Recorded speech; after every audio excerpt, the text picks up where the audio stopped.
ketika Rasulullah menyebutkan akan ada 3 tahun kekeringan, di tahun ketiga, ya tidak ada setetes air pun selama setahun, tidak ada satu tanaman pun tumbuh. Tapi orang-orang Islam, orang beriman akan tetap hidup. Para sahabat bertanya, Rasulullah kan tidak ada makanan, tidak ada air, bagaimana mereka bisa hidup? Dengan apa mereka bisa hidup? Subhanallah, walhamdulillah, wala ilaha illallah, Allahu akbar. 4 kalimat itu fungsinya sama dengan makanan untuk memperpanjang hidup mereka. Itu yang terjadi di Gaza kan sekarang. Iman bisa memperpanjang Gaza. Astagfirullahaladzim. Tahun 95, Amerika kehabisan minyak. Sementara minyak bagi Amerika itu kan ruh, bagi negara mereka yang megapolitan. Dan satelit mereka memperlihatkan bahwa Irak dengan Afghanistan itu memiliki minyak yang kalau digabung ada Al-Qaeda, Al-Qaeda Irak, Al-Qaeda dan Usama satu link. Lalu bagaimana posisi Saddam Hussein? Tuduh aja punya senjata pemusnah massal untuk membantu mereka terlibat.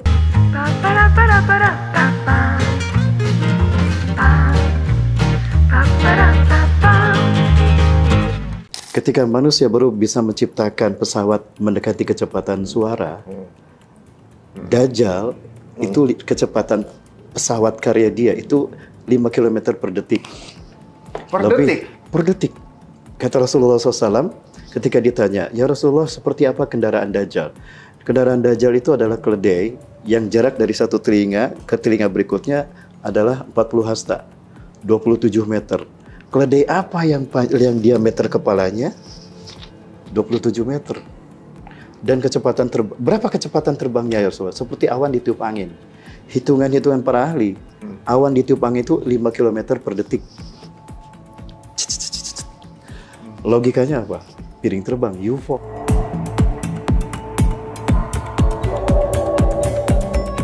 Artinya teknologi Dajjal sudah lebih cerdas daripada manusia. Yang paling jenius. Berapa itu? 60 tahun. Dan kalau kita lihat proyek-proyek desain Yahudi, itu perencanaannya 60 tahun sebelumnya. Dan itu selalu terjadi 60 tahun berikutnya. Dan itulah yang dibuat dalam Illuminati Card Game. Step by stepnya. Step by stepnya. Nah, orang-orang yang berpihak kepada Dajjal akan dibikin cerdas. Lebih cerdas dari manusia yang lain. Maka muncullah orang yang pro pada mereka dan akan disiap tuh. Siap menghambakan ini. Siapa? Ada Sir Mayer Amschel Rothschild. Dialah sutradara di balik revolusi Prancis, industri di Inggris dan revolusi Amerika. Dan dialah yang merancang perang dunia melalui 24 langkah untuk menguasai dunia. 100 tahun kemudian, 1879, oleh Theodor Herzl dinobatkan sebagai diresmikan sebagai Protocol of Science. Dengan 24 protokol itulah dia berambisi penuh untuk menciptakan negara di tanah Palestina. 100 tahun kemudian kita akan punya negara di negara Palestina. Dan itu terjadi. 14 Mei 1948. Waduh. Jadi sebenarnya kalau saya simpulan dari penjelasan Ustadz, bahwa Dajjal ini lebih cerdas dari manusia. Lebih cerdas dari manusia. Ya. Betul. Kemudian dia butuh pelayan. Dia akan apa yang dilakukan SOP lapangannya.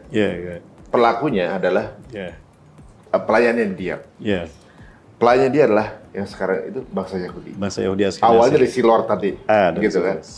Dan berarti yang dia hanya melakukan step-step yang diinfokan ke dia. Betul. Bukan dia yang pintar, tapi dia diinfokan gitu ya. Betul. Untuk lakuin ini, dan dijadikan sebuah buku, dan buku itu yang jadi patokan dalam mendapatkan satu state. Betul. Israel state itu. Israel state. Kalau saya tahu kan, kalau nggak salah, Ustaz, Freemason Carter tahun 1960. Kalau nggak salah ya, 50 atau 60 gitu, 60. Kalau itu di 50 atau 60 saya lupa tuh. 1950 kayaknya. 50 ya? 1950-an. Berarti 60 tahun sebelum kejadian itu ya, berarti ya. Berarti 2010 malah ya. 2010. Jadi proses-prosesnya berjalan itu. Dan 2010 itu sebetulnya bukan hanya satu sisi ya. Ada yang mungkin step by step mereka yang sudah terlaksana, tapi ada yang udah, ada yang belum gitu. Tapi tidak di blow up oleh media. Ada yang cover story gitu. Ada yang behind the scan yang dikedepankan ini. Sebagai contoh ini, Ini terkait dengan WTC. Ya, WTC itu sebetulnya dihancurkan sebagai cover story. Untuk menutupi agenda besar Amerika. Tahun 95, Amerika kehabisan minyak. Sementara minyak bagi Amerika itu kan ruh bagi negara mereka yang metropolitan. Dan satelit mereka memperlihatkan bahwa Irak dengan Afghanistan itu memiliki minyak yang kalau digabung bisa memperpanjang usia Amerika 150 tahun ke depan. Bagaimana caranya playing victim biar punya hak untuk ngambil minyak itu? Itu dia. Aduh, pinternya. Sekali lagi, kan siapa dalangnya?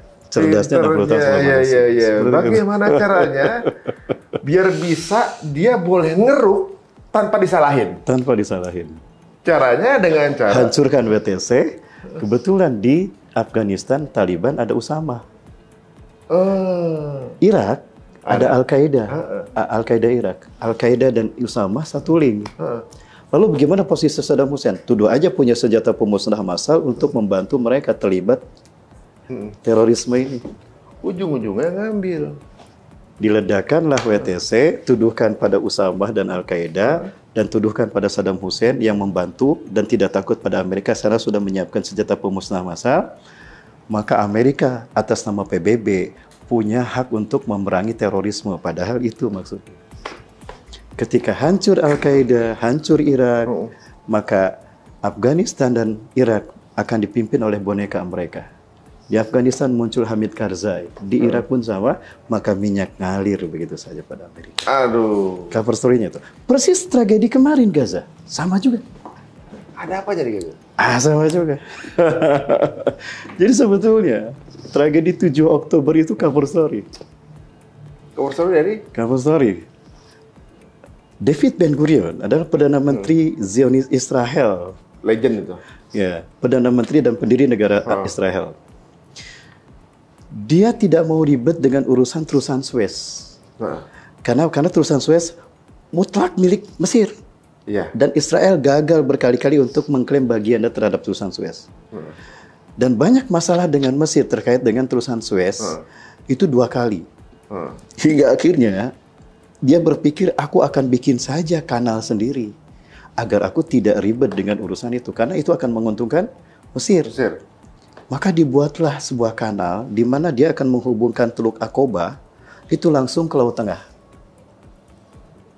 Aqaba Jordan. Aqaba Jordan. Tapi kan harus motong tuh, Ustaz. Itu masih daratan kan? Itu dia. Ketika dia mencari membuat berdasarkan rute awal itu melingkari Gaza. Itu resikonya besar. Akan menempuh padang pasir dan kosnya mahal. Itu bisa sampai $100 miliar. Tapi kalau dari Aqaba lurus ke Gaza, itu 50% bisa dipangkas. Jadi gimana caranya? Maka ini kanal Ben Gurion harus melalui Gaza. Caranya gimana? Usir tuh orang Gaza. Intinya ini ekonomi juga ya? Ekonomi juga. Perebutan pengen cari keuntungan untuk bisa nguasain dunia lah jatuhnya kan? Betul, ya. Jadi traffic minyak dari Timur Tengah bisa ngalir lebih mudah. Dan bahkan itu jadi ekonominya lagi dari untuk bangsa Israel. Dan itu disepakati Amerika. Bener lah, kamu cerdas, sok saya dukung. Amerika, Inggris, Kanada, Prancis itu didukung. Maka ketika mereka membantai Gaza, kan negara-negara ini mendukung Israel. Hanya untuk ambisi itu, mereka menghalalkan darah kaum muslimin Gaza. Gila kan? Dan biayanya maksimal hanya $55 miliar, tidak sampai 100. Dan jaraknya lebih dekat lagi. Jarak tempuhnya. Tapi sebenarnya sekarang ini kan mereka habis-habisan nih, Ustaz. Sehari untuk biaya perang 4 triliun. Betul. Israel. Dikit lagi bangkrut ini, maksudnya suplai dana dari Amerika lagi di parlemen katanya dikurangin gitu. Dan sekarang lagi proses untuk minta patungan dengan warga mendanai perang, gitu kan? Karena mereka nggak menyangka bahwa perang ini jadi segini lama. Betul. Jadi di luar perkiraan, pikirkan dengan negara adidaya Amerika, Prancis, Inggris gitu kan, ditambah Israel sendiri yang waktu itu pernah menang Arab Spring kalau nggak salah lawan 3 negara gitu kan. Iya, betul. Sekarang dia dibantu berapa negara lawan kelurahan nggak bisa menang kan gitu kan. Dia bingung. Lebih dari 3 hari. Dan gitu kan sekarang nih udah mau 2 bulan saja. Betul. Udah berapa yang habis? Ternyata ngebangun cuma 55 miliar itu sebenarnya kan. Betul. Tapi di sini saya jadi ambil satu sedikit kesimpulan kecil dari apa yang Ustadz ungkapkan tadi, bahwa memang cukup cerdas ya untuk membuat bagaimana caranya bisa mengeruk wilayah lain tanpa disalahin. Dengan cara playing victim. Kan Iya. Saya dengar dari salah satu ustadz juga, saya lupa, bahwa kekayaan alam lebih banyak di tanah-tanah yang disujudi. Betul. Iya. Di Indonesia banyak, Timur Tengah banyak. Kekayaan alamnya itu benar-benar tinggi gitu. Nah, justru di tempat-tempat lain yang nggak sujud itu nggak punya kekayaan alam, tapi jadi ngiler mau ngambil. Betul. Karena orang kalau lagi kesulitan kan pemikirannya jadi cerdas. Betul. Bagaimana caranya untuk bisa ngambil itu gitu kan? Bisa ngambil kekayaan alam itu. Jadi di sisi lain inilah yang menyebabkan banyak negara Muslim dijajah sampai sekarang nih. Negara Muslim dijajah karena ya kita satu berarti nggak punya pemimpin solid nih. 2 gampang banget dibohongin. Karena dibikin perang padahal mengambil minyak. Iya. Gitu. Tapi di sisi lain bisa jadi ini cara Allah untuk menyebarkan agama. Betul. Dengan mereka menjajah negara Islam. Iya. Yang fungsinya kan ke negara non-Muslim. Iya, betul. Fungsi negara-negara non-Muslim keisi fungsi. Mereka bilang, lu katanya Islam, kenapa larinya ke negara-negara non-Muslim? Ke negara gua, orang Amerika ngomong gitu kan. Lu pada ngungsi ke negara gua, pulang ke negara lu. Gua akan pulang ke negara gua. Kalau negara lu pulang dari negara gua, kan gitu jawabannya. Jadi sebenarnya ini ada memang sebuah circle yang Allah ciptakan qadarullah untuk menyebarkan agama tanpa disalahin gitu kan. Betul. Itu tadi, jadi satu keyakinan kita sebagai seorang muslim bahwa Allah tidak akan diam atas apa yang dilakukan orang-orang zalim di muka bumi. A'udzubillahi minasyaitonir rajim. Wala tahsabannallaha ghafilan amma ya'malu zalimun innama yu'akhiruhum liyaumin tashkhasu fihil absar. Sungguh jangan kamu kira Allah diam saja atas apa yang dilakukan orang-orang zalim di muka bumi. Sesungguhnya Allah sedang merangsang mereka sampai pada waktu di mana mata mereka akan terbelalak. Yang pada saatnya ternyata harapan mereka tidak terwujud, justru yang terjadi adalah sesuatu di luar dugaan mereka. Dan sesuatu yang terjadi di luar dugaan mereka, itulah rekayasa Allah. Wa makaru wa makarallahu khairul makirin. Mereka membuat tipu daya, Allah membuat tipu daya, dan tipu daya Allah pasti menang. Ketika memerangi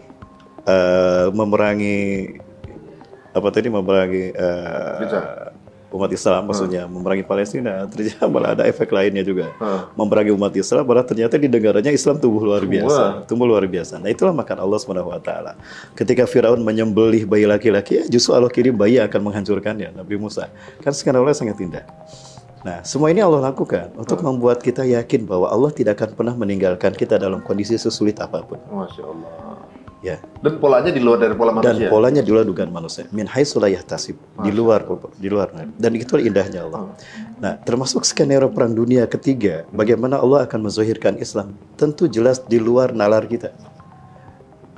Di luar nalar kita. Jadi Allah punya skenario untuk memenangkan Islam dengan cara yang terindah. Caranya gimana? Bisa jadi tanpa tetesan darah, tanpa dendam, tanpa tetesan air mata. Bagaimana Fathul Mekah terjadi? Kan Fathul Mekah tanpa tetesan darah, tanpa dendam kan? Hanya dengan takbir, tahmid, tahlil, dan tasbih tumbanglah kemusyrikan Arab. Dipikir bakal perang, padahal tidak. Sehingga hilangnya teknologi, kan Islam itu zahir ketika teknologi tidak ada. Betul-betul senjata kita hanya iman dan doa saja. Ini mirip sebenarnya dengan yang terjadi di Gaza. Betul. Kalau pola pemikiran kita, itu Gaza udah tinggal kalah doang. Harusnya. Kok nggak kalah-kalah gitu kan? Mereka kan buru-buru teknologi, listrik nggak ada, betul. Air nggak ada. Kan mereka secara resmi nggak punya pasukan. Betul. Nggak ada pemerintahan, nggak ada pasukan. Pemerintahan boneka kan? Nggak ada. Terus seolah-olah kayak no defense sebenarnya. Iya. Jangankan apalah sumber daya, air aja nggak ada gitu, tapi nggak kalah gitu. Orang juga bingung kan, tiba-tiba malah yang masuk Islam yang di luarnya gitu, di seluruh dunia pada masuk Islam gitu kan. Benar juga Muhammad. Dan Rasul pernah menjelaskan itu. Ketika Rasulullah menyebutkan akan ada 3 tahun kekeringan, di tahun ketiga, ya tidak ada setetes air pun selama setahun, tidak ada satu tanaman pun tumbuh. Tapi orang-orang Islam, orang beriman akan tetap hidup. Para sahabat bertanya, Rasulullah kan tidak ada makanan, tidak ada air. Bagaimana mereka bisa hidup? Dengan apa mereka bisa hidup? Subhanallah, walhamdulillah, wala ilaha illallah, akbar.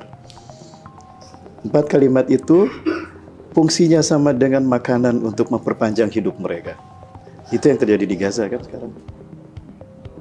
Iman bisa memperpanjang Gaza. Astagfirullahaladzim, bener. Iman bisa memperpanjang Gaza. Nggak punya makanan, mereka hidup hanya dengan iman. Betul. Karena dengan iman itulah mereka bisa tahu caranya kemudian bagaimana bertahan hidup. Betul. Masya Allah. Kan mereka listrik udah nggak ada, tapi masih bisa ngirim gambar. Betul. Masya Allah, luar biasa. Betul. Nah, saat ini kita jadi penasaran, sebenarnya ada hidden agenda apa lagi sih sebenarnya yang belum terungkap?